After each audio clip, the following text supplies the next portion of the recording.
الحمد للہ رب العالمین والصلاة والسلام علی سید الانبیاء والمرسلین وعلی آلہ واصحابہ اجمعین۔ آغاز میں بتایا گیا تھا کہ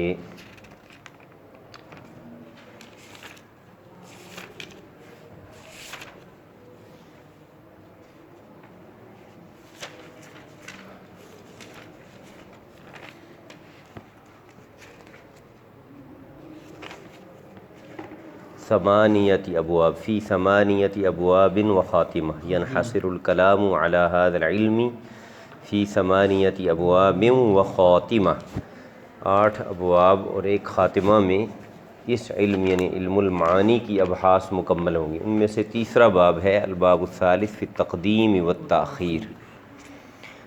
تقدیم و تاخیر، تقدیم و تاخیر سے مراد ایک جملے میں اجزاء کی تقدیم و تاخیر ہے۔ جیسے اس سے پچھلے باب میں آپ نے ذکر اور حذف کے بارے میں پڑھا کہ کسی کو ذکر کیا جائے گا یعنی حذف نہیں کریں گے تو اس میں کیا دواعی ہونے چاہیے، اور حذف کیا ہے ذکر نہیں کیا تو اس میں کیا دواعی ہونے چاہیے۔ اسی طرح تقدیم اور تاخیر سے مراد ہے کلمات کی تقدیم و تاخیر۔ مثلاً ایاک نعبد و ایاک نستعین، حالانکہ نعبد کا اور نستعین کا بھی کہا جا سکتا تھا، تو کیوں ایسا کیا گیا ہے؟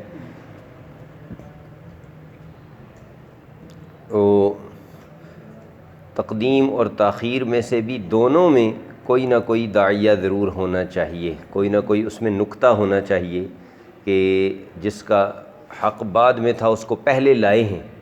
ظاہر ہے اگر کوئی چیز اپنی جگہ پر ہے تو پھر تو اس میں نکتہ نہیں نہ ہوتا۔ کہا جاتا ہے النکتۃ للفار لا للقار، کہ جو چیز اپنی جگہ پر نہیں ہے نکتہ اس کا ڈھونڈا جاتا ہے، جو پہلے ہی ویسی ہے جیسے اس کو ہونا چاہیے تو اس میں تو نکتے کی ضرورت نہیں۔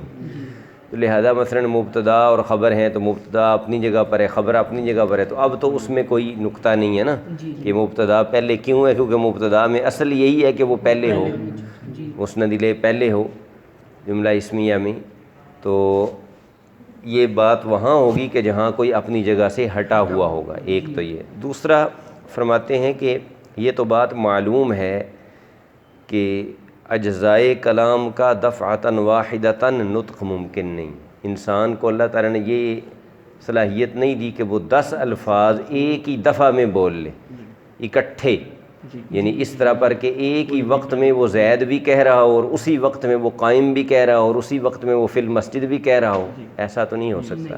ترتیب وار وہ کلمات کا نطق کرتا ہے، کیونکہ کلمات بنتے ہیں حروف سے، کلمہ تو کلمہ رہ گیا نا، ایک سے زیادہ حرفوں کا بھی وہ ایک وقت میں نطق نہیں کر سکتا انسان۔ نطق اس نے ان کا جو تکلم کرنا ہے وہ کرنا ہے پے در پہ، ایک دوسرے کے بعد۔ تو جب ایک دوسرے کے بعد کلمات کا نطق کرنا ہے تو سیدھی سی بات ہے کہ پھر بعض کی تقدیم بعض پر اور بعض کی تاخیر بعض سے، اس کے بغیر چارہ نہیں ہے۔ کوئی کلمہ لازماً اس کو پہلے پرونونس کرنا ہوگا اور کوئی اس کے بعد ہوگا، کسی کا تلفظ پہلے ہوگا کسی کا تلفظ بعد میں ہوگا۔ سمجھ آ رہی ہے نا؟ یہ انہوں نے ابھی تمہید باندھی ہے، یعنی یہ بھی تو ہو سکتا تھا نا کہ بھئی تقدیم تاخیر کی ضرورت کیا ہے، سارے کلمے اکٹھے ہی بول دو، تو وہ بتایا کہ ایسا نہیں ہو سکتا۔ یہ انسان میں طاقت ہی نہیں ہے کہ وہ ایک سے زیادہ حروف کو بھی اکٹھا اس طرح بولے کہ ایک ہی وقت میں وہ ایک حرف بھی ادا کر رہا ہو اور دوسرا بھی اسی وقت میں ادا کر رہا ہو، ایسا نہیں ہو سکتا۔ اس میں تدریج ہے، ایک ایک کر کے وہ ادا کرتا ہے حروف کو بھی اور پھر ان سے بننے والے کلمات۔ اب کچھ کلمات تو ایسے ہیں کہ جو اصلاً بنے ہی صدارت کے لیے، مثلاً کلمات شرطیں تو یہ صدارت کا تقاضا کرتے ہیں، یہ آپ نحو میر میں پڑھ چکے ہیں۔ کئی کلمات کے بارے میں انہوں نے بتایا ہے کہ وہ صدر کلام میں آتے ہیں، ابتدائی کلام میں آتے ہیں۔ مثلاً الفاظ استفہام میں حل وغیرہ ہے، حمزہ ہے، تو وہ بھی ہمیشہ شروع میں ہی آتے ہیں تاکہ آغاز کلام سے ہی سامع کو پتہ چل جائے کہ کلام کس نوعیت کا ہے، یہ خبری کلام ہے یا انشائی کلام ہے وغیرہ وغیرہ۔ تو کچھ کلمات تو ایسے ہیں کہ جو صدارت کلام جن کے لیے واجب ہے، ان کو چھوڑ دو، کیونکہ ان میں تو اصل ہے ہی یہ نا کہ وہ صدارت ہے، اور اس میں جو داعیہ ہے وہ بتا دیا، وہ داعیہ یہی ہے کہ سامع کو آغاز سے ہی پتہ چل جائے، اندازہ ہو جائے کہ یہ کلام کس نوع کا کلام۔ ان کلمات سے ہٹ کر باقی کلمات کو اگر دیکھا جائے تو کوئی کلمہ بھی ذاتی حیثیت میں نہ تقدیم کا زیادہ مستحق ہے نہ تاخیر کا زیادہ مستحق، نہ اولا بالتقدیم ہے نہ اولا بالتاخیر۔ کیوں؟ اس لیے کہ کلمہ ہونے میں سارے برابر ہیں، سارے الفاظ ہیں، سارے حروف سے مرکب ہیں، سب معانی کے لیے وضع کیے گئے ہیں اور سب استعمال میں لائے جاتے ہیں۔ تو اس لیے ذاتی طور پر کسی کلمے میں بھی سوائے ان الفاظ شرط، الفاظ استفہام وغیرہ کے جو صدارت کلام کے متقاضی ہیں، ان کے علاوہ ان کے سوا کسی اور کلمے میں بھی ذاتی طور پر اولویت تقدیم یا اولویت تاخیر نہیں پائی جاتی، سب برابر ہیں۔ جس کو بھی مقدم کیا جائے گا تو کوئی داعی ہوگا جو واجب کرے گا تقدیم کو، اور جس کو مؤخر کیا جائے گا تو اس کو مؤخر کرنے کا بھی کوئی نہ کوئی داعی ہوگا۔ پیچھے ذکر اور حذف دو چیزیں تھیں، وہاں انہوں نے ذکر کے دوائی الگ ذکر کیے تھے، حذف کے دوائی الگ ذکر کیے تھے۔ یہاں تقدیم اور تاخیر دو چیزیں ہیں، لیکن دوائی وہ صرف تقدیم کے ہی ذکر کریں گے، تاخیر کے کوئی نہیں ذکر کریں گے۔ کیوں؟ اس لیے کہ جب ایک کی تقدیم ہوگی تو باقیوں کی تاخیر خود بخود ہو جائے گی، تو جو ایک کی تقدیم کا داعی ہے وہ باقیوں کی تاخیر کا داعی ہے، جو ایک کی تاخیر کا داعی ہے وہ دوسرے کی تقدیم کا داعی بن جائے گا۔ لہٰذا یہاں دوائی ایک ہی طرح کے ہیں، اور وہ ہیں یعنی جو دونوں کے ہیں، دونوں کے۔ اس لیے یہاں یہ بھی کوئی نہیں کہا فمن دواعی تقدیم، یہی کہا فمن الدواعی، یعنی جو دوائی ہیں جو بیک وقت ایک کی تقدیم اور دوسرے کی تاخیر کے دوائی ہیں تو وہ یہی ہے۔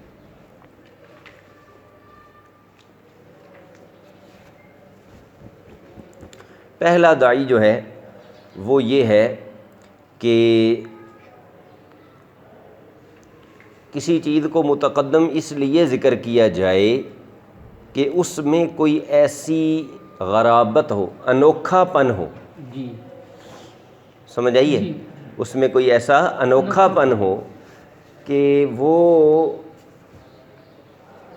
بعد والی چیز کی طرف شوق کو برانگیختہ کر دے۔ ابتدا میں ایسی چیز کو لایا، ایک چیز کو ہم نے مقدم لایا ہے، مقدم اس لیے لایا ہے کہ اس میں کیا ہے، اس میں غرابت ہے، یعنی وہ کوئی روٹین سے ہٹ کے کوئی چیز ہے، ان یوزول چیز ہے، اور اس کو پہلے لائیں گے تو آگے والی چیز کا انتظار پیدا ہو جائے گا سامع کے دل میں، اس کے ذہن میں۔ یہ وجہ ہے ایک کو مقدم لانے کی۔ اس کی مثال ہے والذی حارت البریۃ فیہ، وہ چیز کہ جس کے متعلق مخلوق حیران ہے، وہ چیز کہ جس نے مخلوق کو حیران کر دیا ہے، جس کے بارے میں مخلوق حیران ہے۔ اب اتنی بات جب سنے گا سامع تو یقیناً اس کے دل میں شوق پیدا ہوگا کہ وہ کیا چیز ہے۔ تو آگے کہا حیوان مستحدث من جماد، ایسا جاندار کہ جو بے جان سے پیدا کیا گیا ہے، جاندار چیز لیکن اس کی تخلیق بے جان سے ہوئی ہے، بے جان چیز سے جس جاندار کو پیدا کیا گیا ہے نا، یعنی مراد اس سے کیا ہے؟ مراد اس سے ہے مردوں کو زندہ کر دینا، یعنی جب ان کی ہڈیاں بھی گل سڑ جائیں گی، وجود ختم ہو جائیں گے، تو اس کے بعد ان کو زندہ کر کے اٹھا دینا، یہ ایسی چیز ہے کہ جو جس کی وجہ سے لوگ حیران ہیں۔ اب والذی حارت البریہ یہ ہے متقدم، اور یہ مشعر بھی غرابت ہے۔ کیا مطلب؟ کہ اس میں ایک انوکھا پن ہے، اس میں ایک عجیب و غریب چیز ہے جو کہ جس کو پہلے ذکر کریں گے تو پھر چونکہ وہ آدھی بات بیان ہوئی ہے نا، تو باقی آدھی کی طرف پھر لوگوں کا انتظار ہو جائے۔ دوسرا، پہلے جو چیز ذکر کی گئی ہے وہ یا تو مسرت پر مشتمل ہے، اچھی خبر ہے یا بری خبر ہے، اور وہ چاہتا ہے کہ آغاز کلام سے ہی اس کو اچھی یا بری خبر کا پتہ چل جائے، اسے انتظار نہ کرنا پڑے۔ تعجیل مسرت یا تعجیل مسرت، مثلا کچہری میں لوگ گئے ہوئے ہیں اور فیصلہ ہونا ہے کسی مقدمے کا، تو باہر ایک بندے، بہت سارے بندے باہر انتظار کر رہے ہیں کہ کیا فیصلہ ہونا ہے، ٹھیک ہے، اور ایک بندہ اندر سے باہر نکلتا ہے تو وہ باہر جو کھڑے ہوئے ہیں ان کو کہتا ہے کہ العفو العفو صدر به الامر، یا العفو صدر به الامر، معافی کا حکم صادر ہوا ہے تمہارے لیے، معافی کا حکم۔ تو معافی کا لفظ پہلے بولتا ہے تاکہ انہیں فوراً پتہ چل جائے کہ اچھی خبر ہے، ٹھیک ہے۔ یا وہ کہتا ہے القصاص حکم به القاضی، قصاص کا قاضی نے فیصلہ کیا ہے، حالانکہ ہونا کیا چاہیے تھا حکم القاضی بالقصاص یا صدر الامر بالعفو، لیکن اس نے العفو اور القصاص کو پہلے ذکر کیا ہے تاکہ مسرت پر مبنی لفظ اور مساءت یعنی بری خبر وہ دونوں شروع میں آ جائیں، جلدی آ جائیں اور انتظار ختم ہو جائے جن جن کو انتظار ہے۔ تیسرا داعی تقدیم و تاخیر کا وہ یہ ہے کہ آپ کسی پر کرنا چاہتے ہیں انکار، کسی کے کسی کام پر انکار۔ انکار کا مطلب یہ ہے کہ آپ کہنا چاہتے ہیں کہ تم یہ کیوں کر رہے ہو، وجہ کیا ہے یہ کام کرنے کی، اور آپ کسی پر تعجب کا اظہار کرنا چاہتے ہیں تو آپ آغاز میں اس چیز کو لے کر آئیں جو محط انکار اور محط تعجب ہے، یعنی اس کی وجہ سے آپ کے دل میں اس کے اس فعل کا انکار یا اس کے اس فعل پر تعجب پیدا ہوا ہے، تو اس موجب تعجب کو یا موجب انکار کو آپ شروع میں لے آتے ہیں تاکہ کیا ہو، آغاز کلام میں اس کو لایا جائے کہ یہ وہ وجہ ہے جس کی وجہ سے میں تمہارے اس کام پر انکار کر رہا ہوں یا تعجب کر رہا ہوں۔ مثلا ایک بندہ ہے، اس کو بڑا لمبا چوڑا تجربہ ہے دنیا داری کا، دنیا کے معاملات کا، خرید و فروخت کا، لوگوں کے رویوں کا، لوگوں کے سلوک کا بڑا لمبا چوڑا تجربہ ہے۔ اب کوئی بندہ اسے کہے ابعد طول التجربۃ تنخدع بهذه الزخارف، کیا اتنے لمبے تجربے کے بعد بھی تم ان مکر و فریب والی چیزوں سے دھوکہ کھا جاتے ہو؟ مطلب ہے کہ تمہارا تو بڑا تجربہ ہے، تو تجربے کا لمبا ہونا یہی انکار اور تعجب کا باعث ہے نا۔ اگر ایک اناڑی بندہ دھوکہ کھائے تو اس کے دھوکہ کھانے پہ تو کوئی تجربہ نہیں ہوتا نا، تجربہ اسی کے دھوکہ کھانے پہ ہوتا ہے جو بندہ تجربہ کار ہو، عمر رسیدہ ہو، جہاں دیدہ آدمی ہو، جس نے دنیا دیکھی ہوئی ہو، لوگوں کے رویے دیکھے ہوئے ہوں، پھر وہ کسی کے ہتھے چڑھ جائے اور کسی سے لٹوا بیٹھے سب کچھ، تو بندہ کہتا ہے کہ آپ تو اچھے خاصے سمجھدار آدمی ہیں، آپ سے تو یہ توقع نہیں تھی کہ آپ دھوکہ کھائیں گے۔ تو یہاں یہ جو بعد طول التجربہ اس کو مقدم کیا گیا ہے اس لیے کہ یہ محط انکار ہے اور محط تعجب۔ چوتھا داعی جو ہے وہ ترقی ہے۔ ترقی کا مطلب یہ ہوتا ہے کہ کلام میں نیچے سے اوپر کی طرف یا اوپر سے نیچے کی طرف آئیں تو کلام میں ایک حسن پیدا ہوتا ہے، گریجولی چیزوں کو ذکر کیا جائے، بالترتیب ذکر کیا جائے، یعنی پہلے عام کو مثلا اور پھر خاص کو، ٹھیک ہے۔ اس لیے کہ اگر عام کا خاص کے بعد ذکر کر دیا جائے تو پھر اس کا کوئی فائدہ باقی نہیں رہ جاتا، لہذا پہلے عام کا ذکر کیا جائے پھر خاص کا ذکر کیا جائے، ٹھیک ہے۔ من کان عدوا للہ وملائکتہ ورسلہ وجبریل ومیکال، تو ملائکتہ پہلے آیا ہے، جبریل میکال پہلے بعد میں آیا ہے، پہلے عام اور پھر خاص۔ اسی طرح تنزل الملائکۃ والروح فیہا، تو الملائکہ عام ہے اور روح سے مراد جبریل امین ہے، وہ بعد میں ان کا ذکر کیا گیا۔ اس کی مثال دیتے ہیں کہ کہا جائے ھذا الکلام صحیح فصیح بلیغ، تین باتیں ذکر کی جائیں گی، یہ کلام صحیح ہے، فصیح ہے، بلیغ ہے۔ اب اگر تم کہتے ہو فصیح بلیغ پہلے کہہ دو تو پھر صحیح کہنے کی ضرورت کوئی نہیں، کیونکہ جو فصیح بلیغ ہوگا وہ صحیح تو ہوگا ہی ہوگا۔ صحیح سے مراد ہے صرفی نحوی لحاظ سے صحیح ہونا، تو اگر صرفی نحوی لحاظ سے ہی غلط ہے تو وہ فصیح و بلیغ کیسے ہو سکتا ہے؟ لہذا صحیح کو ذکر کرنا ہے اگر تو پہلے ذکر کرنا پڑے گا، کیونکہ ہر صحیح فصیح و بلیغ نہیں ہوتا، ہر فصیح و بلیغ صحیح ہوتا ہے۔ اسی طرح جب بلیغ کہہ دو گے تو پھر صحیح اور فصیح دونوں کی ذکر ضرورت نہیں پڑے گی، کیونکہ تم ابھی تازہ پڑھ چکے ہو کہ بلاغت کے لیے فصاحت کا ہونا ضروری ہے، بلاغت میں فصاحت موجود ہوتی ہے لیکن فصاحت میں بلاغت موجود کو نہیں ہوتی، سمجھ آئی ہے؟ تو اس میں بھی تقدیم و تاخیر کا یہ ایک داعی ہے، وہ کیا؟ سلوک و سبیل ترقی کے رستے پر چلنا، کہ پہلے عام پھر خاص پھر جو اس سے خاص ہے، اسی طرح۔ پانچواں ہے مراعات الترتیب الوجودی۔ یہ اکثر جو آپ کتابوں میں جو باب شروع ہوتا ہے یا فصل شروع ہوتی ہے تو وہ کہتے ہیں کہ اس کو مقدم ذکر کیا، اس کو مؤخر ذکر کیا، کیونکہ جو وجوداً مقدم تھا تو اس کو وضعاً بھی مقدم، طبعاً اور وضعاً وہاں طبع اور وضع کا لفظ استعمال کریں تاکہ وضع طبع موافق ہو جائے۔ مطلب ہے کہ جو چیز ایگزسٹنس میں پہلے ہے تو اس کو ذکر میں بھی پہلے کر دیا جائے تاکہ دونوں ترتیبیں جو ہیں نا وہ ایک طرح کی ہو جائیں۔ لا تأخذہ سنۃ ولا نوم، اسے نہ اونگ آتی ہے نہ نیند۔ اب اونگ بندے کو پہلے آتی ہے، عام جو بھی چیز سوتی ہے اس کو پہلے اونگ آتی ہے پھر نیند آتی ہے، تو اس لیے نفی بھی اسی ترتیب کے مطابق کی گئی ہے تاکہ ترتیب وضعی اور ترتیب طبعی برابر ہو جائیں۔ چھٹا داعی ہے نص علی عموم السلب او سلب العموم۔ دو چیزیں ہوتی ہیں، ایک ہوتی ہے عموم السلب اور ایک ہوتا ہے سلب العموم۔ یہ سمجھ آ جائیں تو بڑی آسان ہے، نہ سمجھ آئیں تو لوگ ان پہ بیٹھے رہتے ہیں اور سر جو ہے نا وہ اپنا پٹختے رہتے ہیں کہ کیا مطلب ہے ان کا۔ ان کے سمجھنے کے لیے ان کے الفاظ پہ غور کرو۔ عموم السلب، عموم کا معنی ہوتا ہے شمول، پھیل جانا۔ عموم السلب کا معنی ہے کہ سلب پھیل گئی ہے۔ سلب پھیل جانے کا مطلب کیا ہے؟ سلب پھیل جانے کا مطلب یہ ہے کہ کسی چیز کے سارے اجزاء کی نفی ہوگی، کسی چیز کے سارے پہلوؤں کی، سارے اجزاء کی نفی ہوگی۔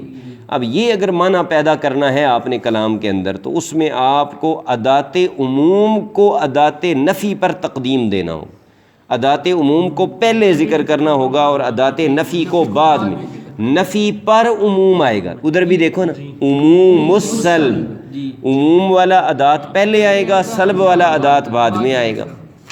مثلا آپ کہیں گے کل ذالک لم یکن، کل ذالک لم یکن، اس چیز کا کل واقع نہیں ہوا، کل ہی واقع نہیں ہوا۔ مطلب کیا ہے کہ نہ یہ واقع ہوا ہے نہ وہ واقع ہوا ہے، تو آپ کہیں گے کل ذالک لم یکن۔ اور اگر آپ نے کرنا ہے سلب العموم، سلب العموم، سلب العموم کا مطلب ہے کہ ساری چیز نہیں ہوئی، آسان لفظوں میں سمجھا رہا ہوں، ساری چیز نہیں ہوئی۔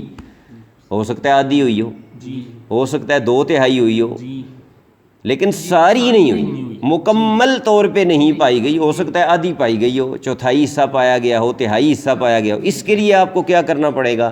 اس کے لیے ادات نفی کو ادات عموم پر مقدم کرنا ہوگا، یعنی سلب والا پہلے عموم والا بعد میں۔ لم یکن کل ذالک،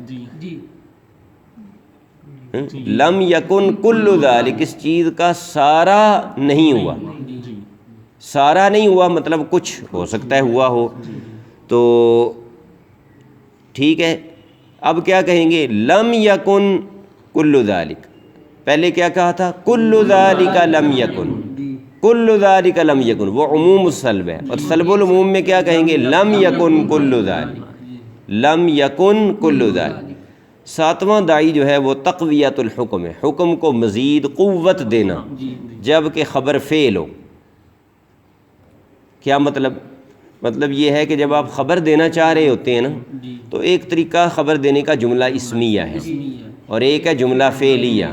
پھر جملہ اسمیہ میں بھی ایک طریقہ یہ ہے کہ آپ خبر بنائیں اسم کو، اس میں فاعل، اس میں مفعول وغیرہ کو، اور ایک یہ ہے کہ آپ خبر بنائیں فعل کو۔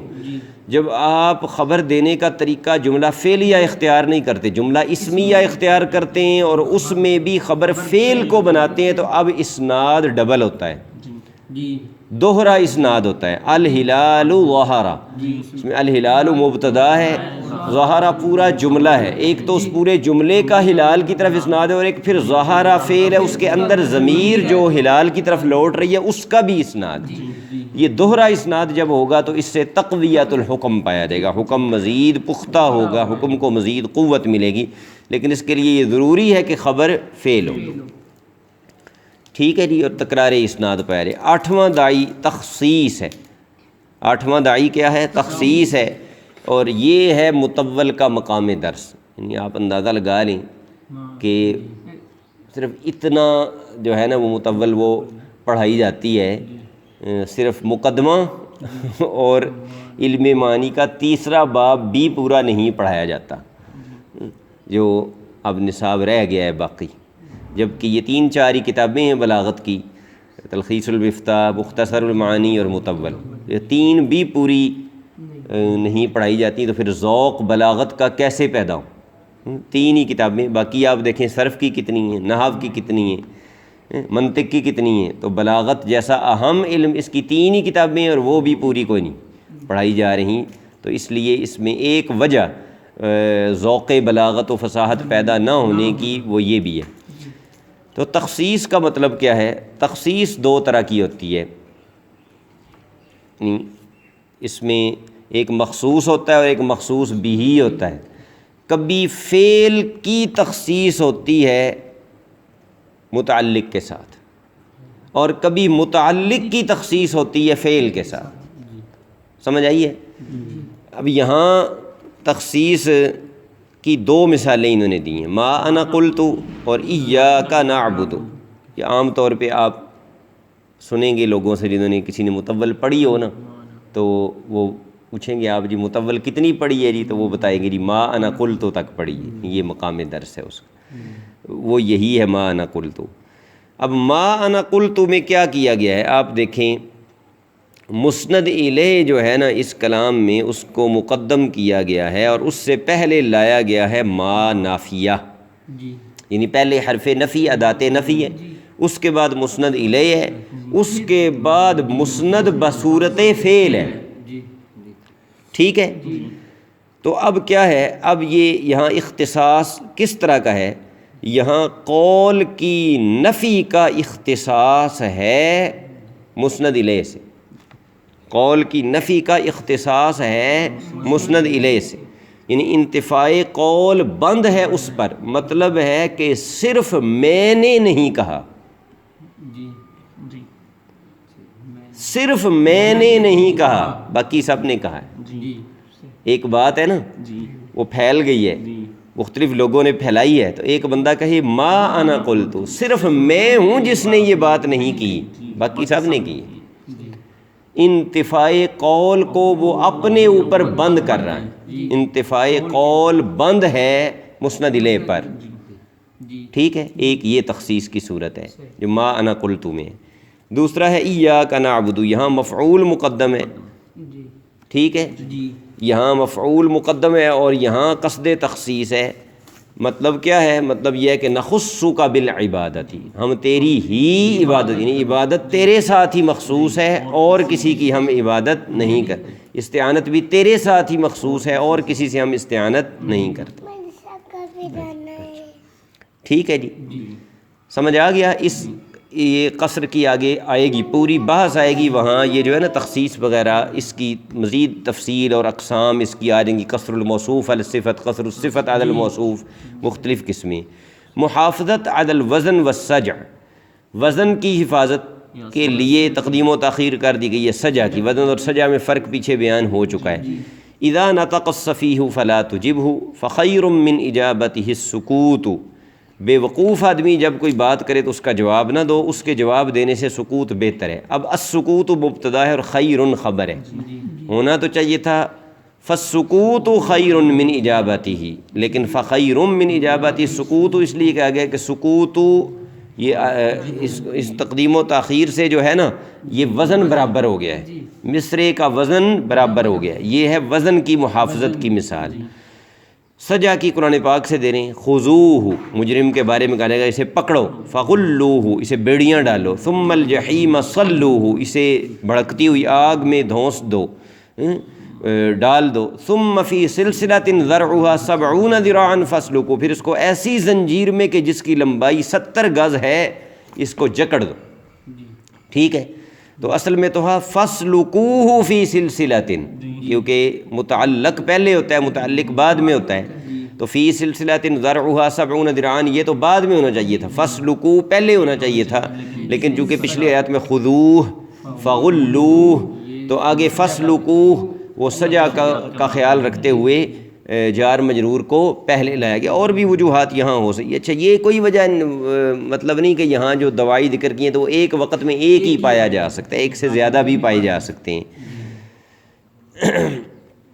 آخر میں کہتے ہیں کہ انہوں نے تقدیم تاخیر دونوں میں سے ہر ایک کے دوائی الگ الگ خاص طور پر ذکر نہیں کی ہے، کیونکہ جب جملے کے 2 رکنوں میں سے ایک مقدم ہوگا تو دوسرا خود بخود مؤخر ہوگا، تقدیم و تاخیر متلازم ہے، ایک پہلے آئے گا تو دوسرا خود پیچھے چلا جائے گا، اور ایک پیچھے جائے گا دوسرا خود پہلے آ جائے گا، لہذا یہ تقدیم کے دوائی بھی ہیں اور تاخیر کے دوائی بھی ہیں۔